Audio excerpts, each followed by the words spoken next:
আজকে কোথায় যাব জানি না, কিন্তু বের হয়ে দেখি এত সুন্দর সুন্দর বেলুন আর খাবারের দোকান। দেখে লোভ সামলাইতে না পেরে পাশের তাকিয়ে দেখি শিশু পার্কে কোনো শিশু নাই, ছিল শুধু বড় মানুষ। সামনে একটা আপু রিক্সার জন্য দাঁড়িয়ে আছে। আমি বললাম, আপু চলে আসেন, আমাদের সাথে চলে যান। আপু আমাদের কোনো গুরুত্ব না দেওয়ায় আমরা সামনের দিকে গিয়ে দেখি ওমা, বিশাল বড় বড় 3টা চিংড়ি মাছ দাঁড়িয়ে আছে। তারপরে দেখি কিছু সাংবাদিকতা করছে।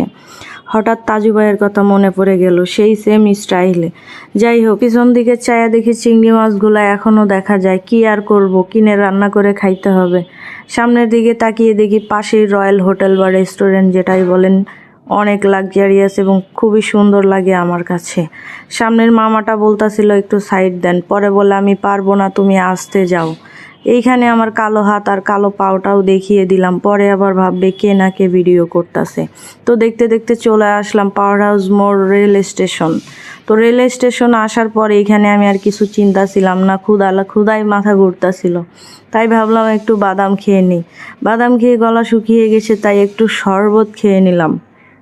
আসলে শরবতটা খাইতে অনেক মজা ছিল, কি আর বলবো, তোমরাও ট্রাই করে দেখতে পারো। তারপরে একটু নিয়ে নিলাম আনারস নিয়ে আমরা খাইতে খাইতে রিক্সা চড়ে সামনে গেলাম। গিয়েই দেখি ও মাই গড, 1 নম্বর 2 নম্বর 3 নম্বর 4 নম্বর 5 নম্বর 7 নম্বর ঘাটের দিকে আমরা এগিয়ে যাচ্ছি। তারপরে দেখি নিরিবিলি পরিবেশ এবং নদীর যে ঠান্ডা হাওয়াটা গায়ে লাগতেছে, এতটাই ভালো লাগতেছিল, মনে হচ্ছিল আজকে এখানে থেকে যাই। খুব সুন্দর সুন্দর চারপাশে দোকান এবং সুন্দর সুন্দর আপুরাও হেঁটে যাচ্ছিল।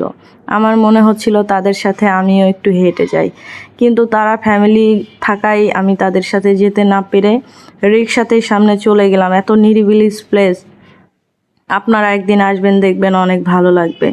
এইরকম খালি খালি চেয়ার পড়ে থাকে, আপনারা গার্লফ্রেন্ড বয়ফ্রেন্ড ফ্যামিলি নিয়ে সবাই আসতে পারবেন, এসে এই সুন্দর জায়গাটা উপভোগ করতে পারবেন। এবং পাশাপাশি কিছু পুলিশ মামারাও ছিল যারা পাহারা দিচ্ছিল কোনো সমস্যা যেন না হয়। তারপরে নদীর মধ্যে কি যেন ওগুলো দেখা যাচ্ছিল, আমি নাম জানি না।